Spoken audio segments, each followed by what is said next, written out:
Então, a pergunta dela: mestre, o senhor pode falar mais sobre o consumo de peixe referente à alma coletiva? É uma resposta um pouco longa, né? Eu, quando comecei a ensinar o Reiki, no ano de 1996, eu estava com a cabeça muito engenheiro, né? Antes de ser engenheiro, eu fui piloto de aviões, então eu era muito ligado, né, às ciências exatas. Quando eu fiz vestibular, tinha 16 anos, eu acertei todas as questões de física na Sesgran Rio, Fundação Sesgran Rio, vestibular, né, para ingressar na Universidade Federal. Eram 25 questões e eu acertei as 25. De matemática eram 25, eu errei uma só. Compensação em português, que eu uso mais hoje, sou escritor, eu errei 80% da prova, né? Minha mãe é estrangeira, meu avô, eu faço uma confusão danada, né? Ainda com alguns termos.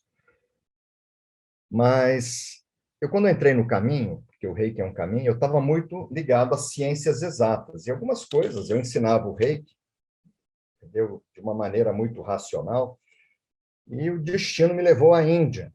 Fui à Índia 3 vezes com Rita e conversando com aqueles budistas, aqueles monges, e a gente foi tendo acesso a algumas informações. Eles não comem, o boi lá é sagrado, eles não comem, né? Comem muito peixe, comem frango.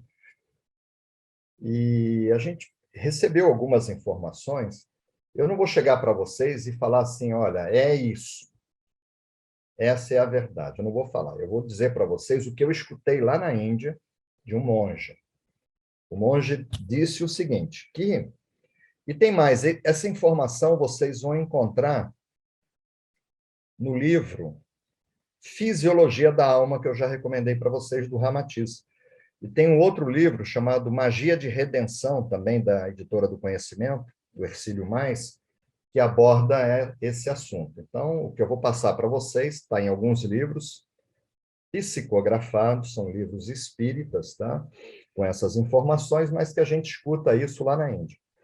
Então, lá na Índia, eles dizem que Deus, ele não criou o ser humano, ele criou o psiquismo. Lembrem desse nome, o psiquismo, a energia psíquica. E que essa energia psíquica, esse psiquismo, ele dorme no reino mineral. Então, quando você pega uma pedra, aquela pedra tem uma vida, você não vai ver. Às vezes você vê assim na Avenida Paulista, lá em São Paulo, Avenida Atlântica em Copacabana, um carro bate no outro, uma moto bate num carro, a gente vê. Mas você não vê um elétron bater no outro elétron. Existe uma sabedoria, uma inteligência dentro daquele mineral. Por isso que no nível 3A, tem muita gente que está reciclando, nós temos a mandala de cristais. Os místicos dizem que os cristais é que nos escolhem, que não somos nós que escolhemos. Então, a natureza, ela tem vida, tá? E esse psiquismo, ele dorme no reino mineral.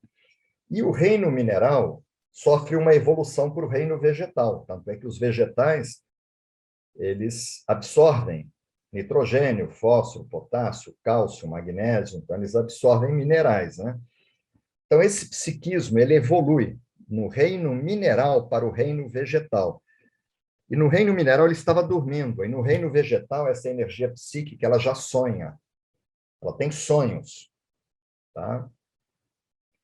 E que essa energia psíquica evolui até um animal inferior. O que é um animal inferior? Uma abelha, por exemplo. Quando uma abelha acha o mel, daqui a pouco estão todas as abelhas. É que como se toda a colmeia tivesse ligada a uma sabedoria só. Aí vem uma formiga e acha açúcar. Daqui a pouco vem todas as formigas. As minhocas são os animais inferiores. Entre esses animais inferiores estão os peixes. Alguns peixes, os que têm escama. Eles dizem que os animais inferiores, quando você vai numa árvore, numa mangueira, e você colhe a manga, você não derruba a mangueira, você colheu uma manga. A mangueira continua lá. E quando você tira um peixe, uma sardinha, o cardume continua lá. Que todos os peixes estão ligados a uma única alma grupal, que chama-se alma grupo. Por isso que na sardinha, ela tem sempre o mesmo comportamento. Em qualquer que seja o oceano, você não vê uma sardinha feliz, a outra triste, se botar num aquário, elas têm um comportamento, como se fosse uma programação. É diferente de um gato, de um cachorro, numa ninhada, Tem um cachorrinho mais alegre, tem outro triste, tem um mais brincalhão, eles são diferentes, tá? Porque já é uma outra evolução. E esses animais inferiores, eles evoluem para animal superior, que são os golfinhos, os elefantes, os cães, os mamíferos, né? E que quando você... eu não ia falar nesse assunto para vocês, que é um assunto bem polêmico, e isso me ensinaram, tá? Em alguns livros, tá? Eu não costumo falar isso nos cursos, mas que quando você mata uma vaca, você está interferindo no processo evolutivo daquela energia psíquica. Além daquele animal, eu sou engenheiro agrônomo. Eu fui fiscal do Ministério da Agricultura no Amazonas. Então, a gente fiscalizava um frigorífico chamado Frigomasa, Frigoríficos do Amazonas. E o boi, ele entrava naqueles bretes para ser vacinado, né? E para ser vermifugado. Ele entrava no brete. Quando ele entrava no mesmo brete, no curral, o brete é um corredor estreito de madeira, para ser sacrificado para consumo, ele chorava. Eu vi muitas bois e vacas chorarem, tá? Ovelhas chorarem. Isso eu vi como engenheiro agrônomo, né? Trabalhando em frigoríficos, né? E que aquela tristeza daquele animal fica impregnada na carne, que são os miasmas. E a gente come a carne, come os miasmas. E o animal, quando ele é sacrificado, o porco, ele grita, ele libera um hormônio de sobrevivência que vem da glândula suprarrenal, que é a adrenalina. E a glândula suprarrenal, se vocês olharem na página 196 do livro, vocês vão ver que o chakra, cada chakra está ligado a uma glândula.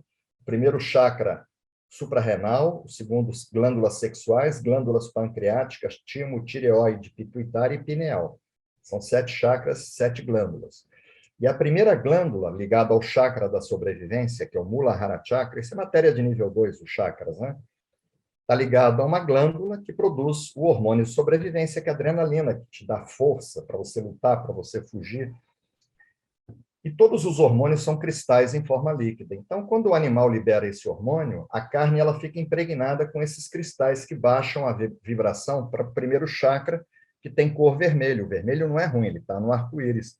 Mas ele foge muito à energia da glândula pineal. Por isso que a gente pede para não consumir, porque esse chakra aqui, o Sarasara Chakra, a glândula é violeta, o chakra é violeta, e a iniciação acontece aqui. Então, a pessoa fica muito longe da glândula, ela dá uma aterrada. Vocês podem comer o que vocês quiserem, a gente só pede nas horas que antecedem a sintonização para que a pessoa não coma carne vermelha, mas tem muito mestre de reiki que come carne vermelha, reikiano, tá? E a transformação ela é interior. Com o tempo, você vai vendo o que te faz melhor e você acaba priorizando alimentos mais alcalinos, como nós falamos ontem. E por que Jesus pegou 2, 3 peixes e multiplicou para 5.000 peixes? Por que Jesus comia peixe? Ele era um espírito de luz encarnado, era um avatar, né? Ele era um bodhisattva, um espírito. O bodhisattva é um espírito que não precisa encarnar, mas ele veio para ajudar o planeta. Então, o Bodhisattva, quando encarna, ele vira um avatar. Ele era um avatar, não tinha karma. O avatar é um espírito encarnado que não tem karma. Mesmo assim, pregaram ele, traíram ele, negaram ele. Isso mostra que nem todo sofrimento é kármico. O planeta tem um karma coletivo e a gente pode interferir em muitas doenças que não são kármicas com o reiki. Então, Jesus comia peixe. O descobridor do reiki, Mikao Sui, comia peixe também. Por que eles comiam peixe? Porque o raciocínio do oriental é que quando ele pega o peixe, é igual pegar a mangueira está lá. Quando pega o peixe, o cardume continua lá. E o peixe ele tem uma particularidade, ele não tem glândula suprarrenal, então ele não produz esse hormônio que prejudica a sintonização.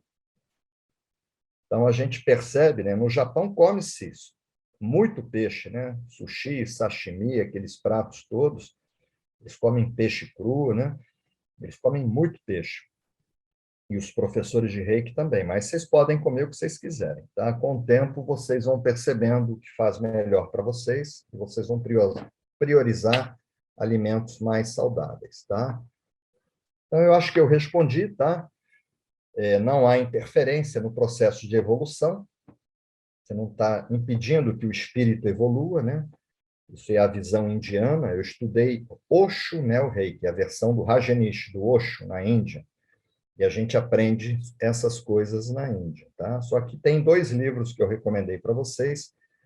que fazem referência a esse assunto.